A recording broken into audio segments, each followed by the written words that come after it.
pensées, Seigneur, mon Dieu, mon roi. Libère-nous, Seigneur, mon Dieu, mon roi.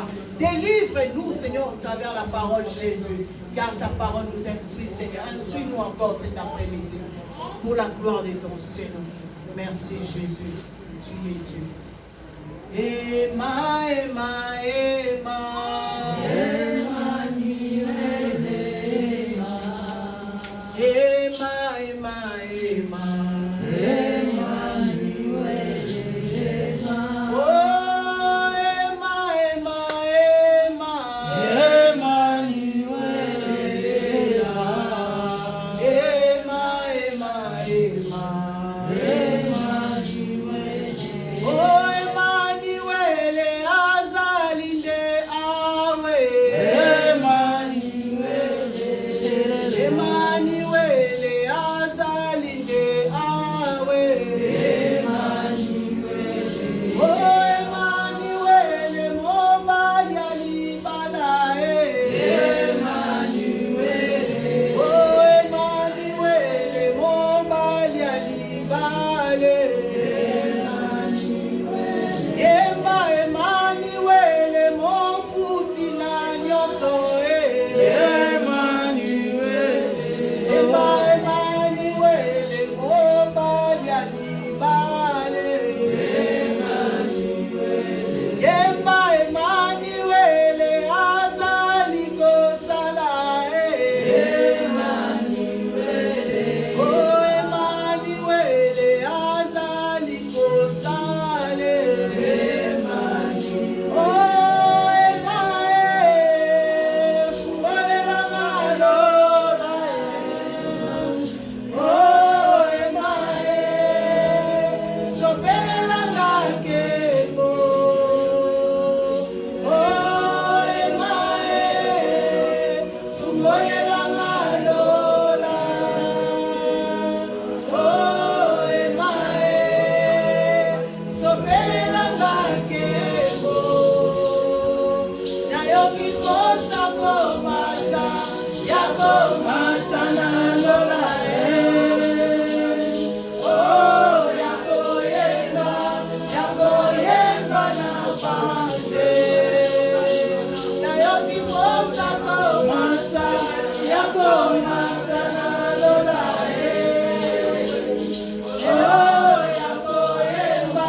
Amen, amen. Amen. Tardez, bien-aimés dans le Seigneur, si on peut s'élever.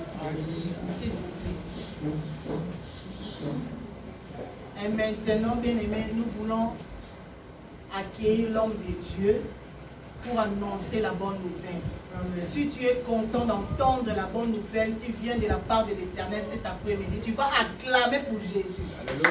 Tu vas acclamer pour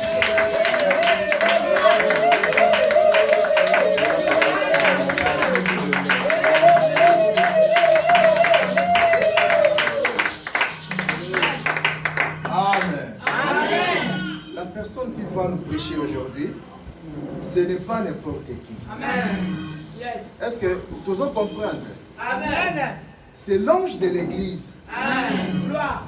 Quand le leader arrive, c'est que Nzambe atie mafuta likolo na ye. Amen. To ya ma leader église te misusu bana ndeti alembi musu non. Parce que ça y était mutu azoya koloba mais c'est Nzambe ndazoloba kati na ye. Amen.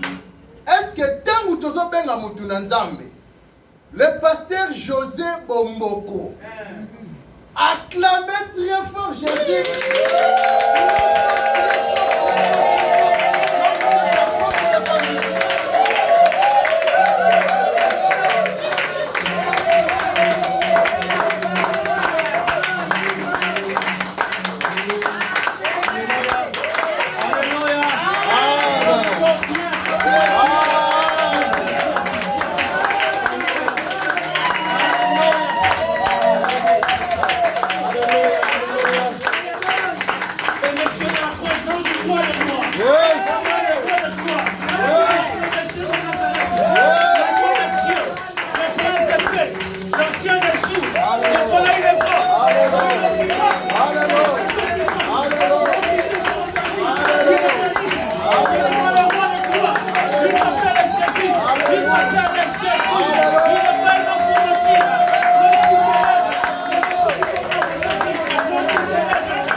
Seigneur, nous ramenons toute pensée captive en obéissance de ta parole ce matin.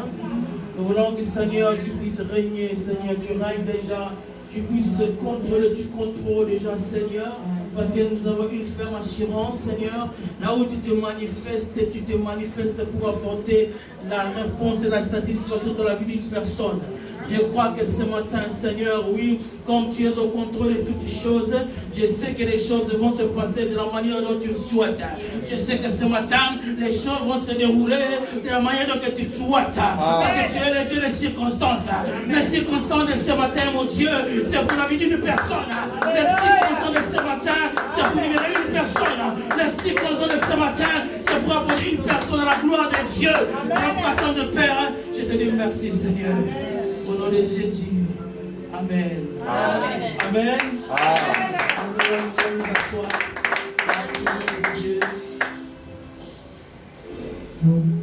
Mais lorsque nous disons que Dieu est bon, il est réellement bon. Si tu expérimentes la bonté de Dieu, tu ne seras plus un chrétien où on va te pousser à faire certaines choses. Celui qui a expérimenté la pensée ou l'amour de Dieu, c'est un chrétien qui est debout. Il fait des choses par l'esprit. Parce que Dieu lui-même, il est esprit. Si tu as corrompu ces choses, c'est là que tu seras prêt ou prête pour le jour où l'époux reviendra. Tu seras dans la joie. Tu seras dans la joie. Bien dans le Seigneur, l'église a un but bien précis. C'est d'annoncer la parole de Dieu. Oh, cette parole de Dieu a pour but de ramener le cœur des enfants de Dieu dans la présence de Dieu. Alléluia. La Bible déclare: la parole de Dieu va nous affranchir. C'est alors que tu seras libre. Mais du moment que tu n'es pas affranchi par la parole de Dieu, tu seras encore un homme naturel. Oh, tu dois dépasser le niveau naturel. Être un homme spirituel. Pas un homme spirituel. Voir des choses spirituelles. Un homme spirituel marche dans la spiritualité. Un homme spirituel conçoit des choses spirituelles. Un homme spirituel a des jeux spirituels. Un homme spirituel, il a la voix qui est ôtée. Mais un homme naturel, c'est celui qui traîne encore les pieds, qui n'a pas compris le temps. Un homme naturel, il n'a pas encore compris le temps de Dieu.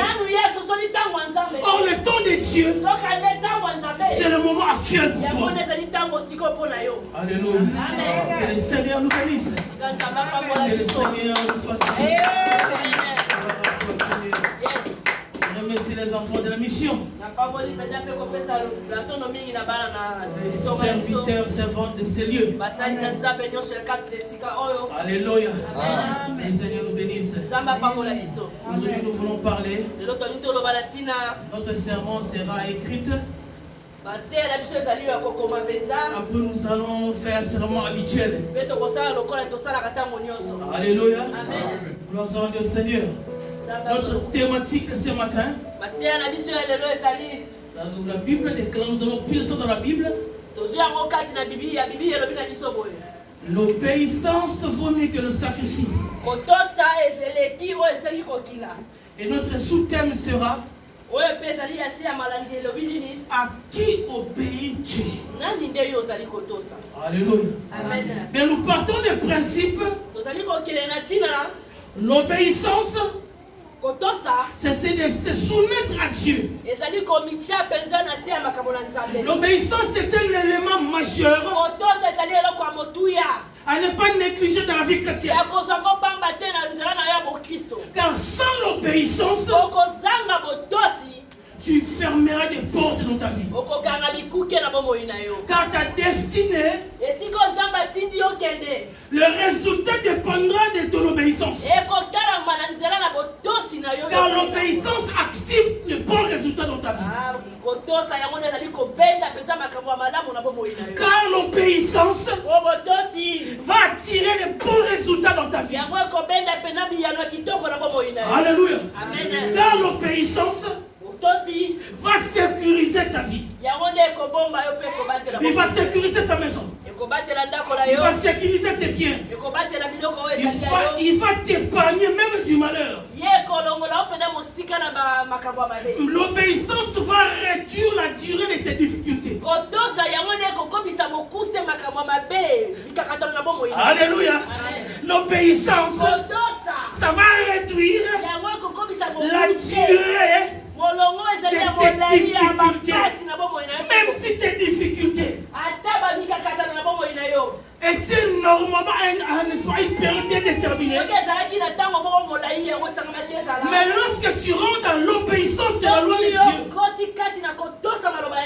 c'est là que ça va raccourcir la durée. L'obéissance va mettre en difficulté l'homme naturel. Parce que l'homme naturel n'aime pas l'obéissance. Or l'obéissance va mettre en difficulté l'homme naturel. Mais il va donner de la force à l'homme spirituel. Alléluia. Comme l'homme naturel aura du mal à obéir à la loi de Dieu. Dis-toi, si un homme déjà n'obéit pas à la loi de Dieu, finalement il n'obéira pas non plus aux gens qui sont autour de sa vie. Mais l'homme spirituel a la nature de l'obéissance. Car c'est par l'obéissance que tu as l'accès au royaume de Dieu. Or, le royaume de Dieu est réservé à ceux qui sont obéissants à la loi de Dieu. Mais il y avait deux fils de prophètes. Le prophète Élie. La Bible déclare dans 1 Samuel 2:12, la Bible a décrit l'identité de ces deux fils. Il dit c'était des gens perverses,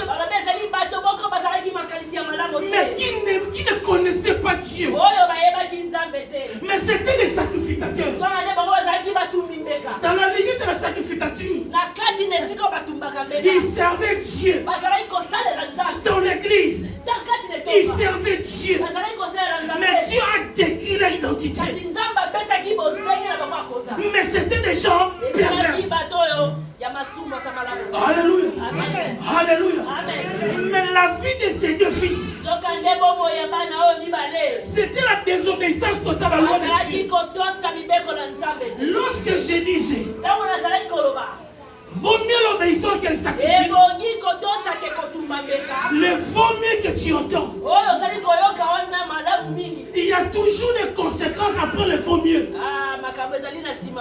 Lorsqu'on dit vaut mieux que l'obéissance que le sacrifice, or si tu n'es pas assis dans l'obéissance, les conséquences vont suivre. Alléluia. Les deux fils d'Élie jouaient avec les choses divines. Mais on ne peut pas jouer avec les sacerdoces, le travail, le service de Dieu. Le service de Dieu doit être gardé propre, soigneusement. Mais la Bible déclare c'était des sacrificateurs. Mais ils jouent avec les choses. Si tu es dans la désobéissance de la loi de Dieu, les choses naturelles deviendront normales pour toi. Les choses naturelles, tu le feras d'une manière naturelle. Parce que ça deviendra normal. C'est comme ces deux fils. Ils avancèrent dans leur inconscience. Mais la sentence allait tomber. Alléluia. Amen. Mais la grande question, la vraie difficulté, après avoir réalisé qu'on s'est éloigné de Dieu. Le problème ne se situe pas de comment se rapprocher de Dieu. Le problème ne se situe pas de comment être près de Dieu. L'erreur que plusieurs font, plusieurs lorsqu'ils prennent conscience de leur égarement, mais comment se rapprocher de Dieu? C'est là le problème. Alléluia. Se rapprocher du but. Alléluia. Si on doit d'abord commencer, mais c'est bien de prier. Nous avons dit l'obéissance que le sacrifice. Nous parlerons aussi du sacrifice. Mais ce n'est pas le comment se rapprocher de Dieu. Ça va être trop facile. Mais le problème c'est quoi? Le problème c'est travailler à la racine pour aller là où la chose qui t'a poussé à t'éloigner de Dieu. Amen. Tu peux prier comme tu veux. Tu peux gêner comme tu veux. Tu peux à la retraite comme tu veux. C'est bien, tu t'approches de Dieu. Mais lorsque tu ne traites pas la racine, c'est la chose qui t'a fait chuter. Tu vas répéter la même chose. Ça sera la même chose. Voilà pourquoi tu seras un chrétien où tu avances devant la présence de Dieu. Il n'y a pas de résultat. Voilà pourquoi il n'y a pas de résultat. On ne veut pas traiter la source. On veut simplement que la facilité. Je m'approche de Dieu aujourd'hui. Que Dieu agisse dans ma vie. Mais tu n'as pas traité derrière toi. Mais c'est ça qu'il n'y a pas de résultat. Mais pour qu'il y ait des résultats, il faut aller. Les choses qui t'ont égaré de Dieu.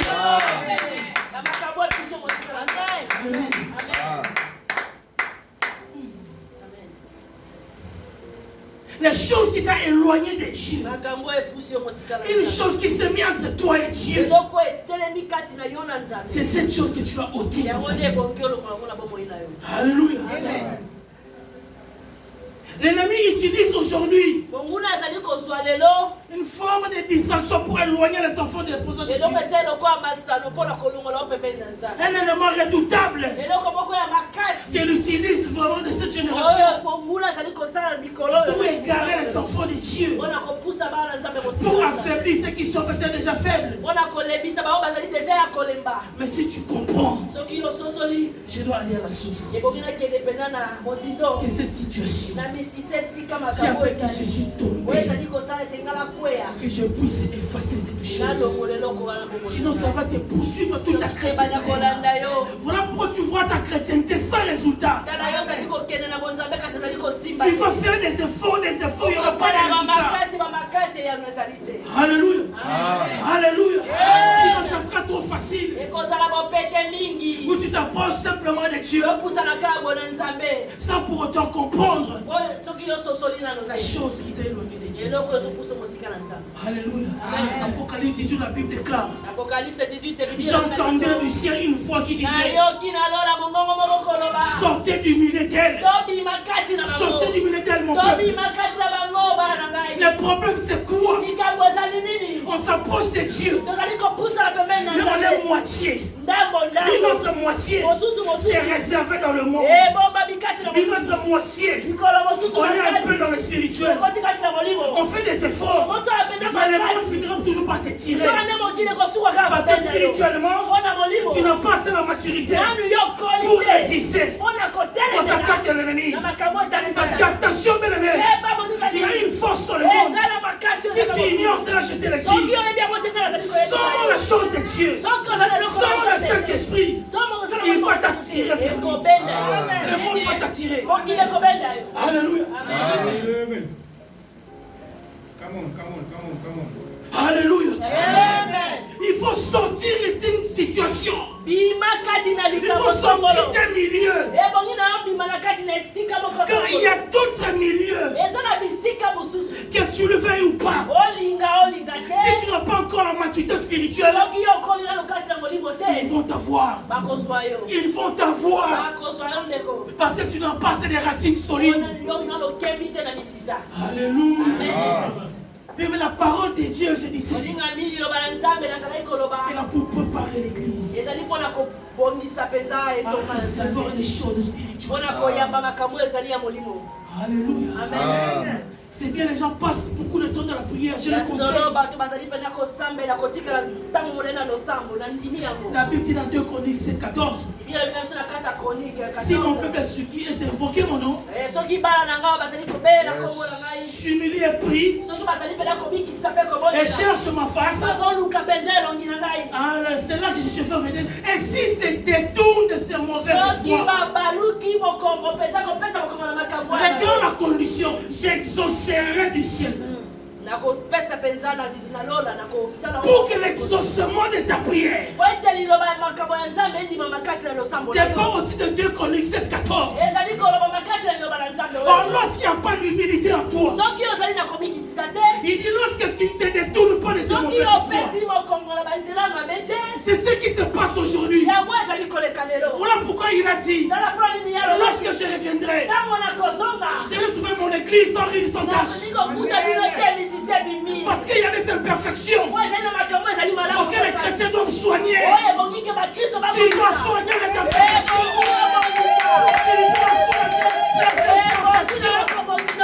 C'est qui risquerait de voir Dieu. Seigneur, je ne veux pas que je prêche et qu'un jour on me dise celui-là que tu as prêché n'est pas au ciel. Ce n'est pas mon but. Nous parlerons de l'évangile pour ramener le peuple à être prêt pour le jour de l'événement. Il y a des choses que les chrétiens doivent soigner. Si tu ne soignes pas ces choses, tu deviens spécialiste des jeûnes de 40 jours. Des retraites sans précédent. Des sacrifices, n'en parlons pas. Mais si tu ne te détournes pas de tes mauvaises voies, tu vas attendre longtemps. Moi, je ne pourrais rien faire pour toi. Moi, si j'ai envoyé par quelqu'un. Voilà pourquoi bien dans le Seigneur, les choses anciennes qui résistent encore dans ta vie, dis-moi que ça ne tombe pas. Dis-moi que ça résiste encore dans ta vie. C'est très dangereux. Alléluia. Amen.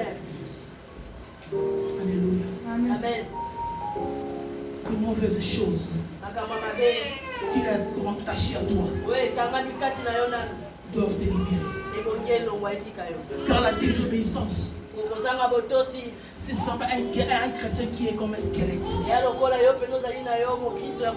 Un squelette n'a pas de vie. Un squelette n'a pas de vie. N'a pas d'avenir. Il dégage rien du tout à squelette. Parce que tu es dans la désobéissance. Celui qui est dans la désobéissance, c'est comme le sarment qui est détaché du cèpe. C'est comme un sarment qui est détaché du cèpe. Tu ne peux pas être alimenté. Tu ne peux pas survivre. Tu vas sécher tôt ou tard. Parce que tu ne peux pas alimenter par l'huile. Un chrétien qui est désobéissant, il ne peut pas dégager quelque chose. Parce que tu es détaché de l'essentiel. Quel est notre essentiel? Quel est notre essentiel? C'est d'être attaché au Seigneur. Alléluia. Mais un chrétien qui est obéissant, c'est un chrétien qui est revêtu de la chair. Tu as des mères. Tu sens la chose de Dieu. Un chrétien qui est obéissant. Il a la vie. Tu as la vie de Dieu en toi. Alors tu seras communiquer la vie aux autres. Tu seras donné aux autres ce que tu as de bon. Parce que tu es revêtu de la chair et de l'autorité de Dieu. Alléluia. Amen. Amen. Oh, gloire à toi, Seigneur. Merci, Seigneur. Amen. Je ne vais pas commencer. Je suis dans l'introduction. Alléluia. Alléluia. Amen. Nous voulons prendre notre premier verset dans 1 Samuel 15. 1 Samuel 15. Si tu veux gagner le ciel, sois obéissant à la loi de Dieu. Car le monde passera, il n'y en a pas. Nous voulons simplement nous lever pour lire la parole de Dieu, de toutes choses. Amen. Nous commençons par 1 Samuel 15. 1 Samuel 15. Nous allons lire 2 à 3. Et nous allons lire 19 à 26 pour comprendre l'histoire des... La Bible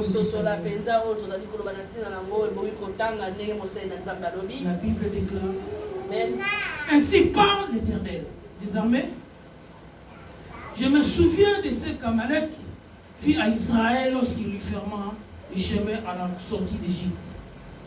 Va maintenant, frappe Amalek, aidez-vous par interdit tout ce qui appartient, et tu n'épargneras point, et tu feras mourir hommes et femmes, enfants et nourrissons, bœufs et brebis, chameaux et ânes. Saul invoqua le peuple et il en revenu à Télaïm. Nous sautons, nous allons à 19. Samuel est en train de dire à Saul: pourquoi n'as-tu pas écouté la voix de l'Éternel? Pourquoi n'es-tu pas jeté sur le butin? As-tu fait ce qui est mal aux yeux de l'Éternel? Saul répondit à Samuel: j'ai bien écouté la voix de l'Éternel et j'ai suivi le chemin par lequel envoyé l'Éternel. J'ai amené Agar, roi d'Amalek, et dévoré par interdit les Amalécites. Mais le peuple a pris sur le butin, les brebis, le bœuf, comme prémisse de ce qui devait être dévoué, afin de le sacrifier à l'Éternel, ton Dieu, à Gilgal. Samuel dit: l'Éternel trouve-t-il du plaisir dans l'holocauste et le sacrifice, comme dans l'obéissance et dans la voix de l'Éternel? Voici, l'obéissance vaut mieux que le sacrifice, et l'observation de sa parole vaut mieux que la grâce et bélier. Car la désobéissance est aussi coupable que la divination. Donc la désobéissance est capable et comme la divination. Et la résistance elle est pour moins que l'idolâtrie et la téraphine, puisque tu as rejeté la parole de l'Éternel, il te rejette aussi comme roi. Alors Saul dit à Samuel: j'ai péché car j'ai transgressé l'ordre de l'Éternel et je n'ai pas obéi à tes paroles. J'ai craigné le peuple et j'ai écouté sa voix. Maintenant, je te prie, pardonne mon péché, reviens avec moi et je me prosterner devant l'Éternel. Samuel dit à Saul: je ne retournerai point avec toi, car tu as rejeté la parole de l'Éternel, et l'Éternel te rejette, afin que tu ne sois plus roi sur Israël. Parole du Seigneur. Amen. On va dire dans 1 Samuel 15. 1 Samuel 15. La Bible est en train de nous dire: la désobéissance est semblable à la divination. La résistance est comme l'idolâtrie. Donc toi qui résistes à l'obéissance de Dieu, Dieu te dit tu es idolâtre. Oh, ça c'est fort, alléluia. Dieu dit encore: la désobéissance est semblable à la divination. Comme qu'il doit quitter, alléluia. Alléluia. Donc celui qui est dans la désobéissance n'a pas la place dans le royaume de Dieu. Alléluia. Écoutez, il y avait un homme qui était roi.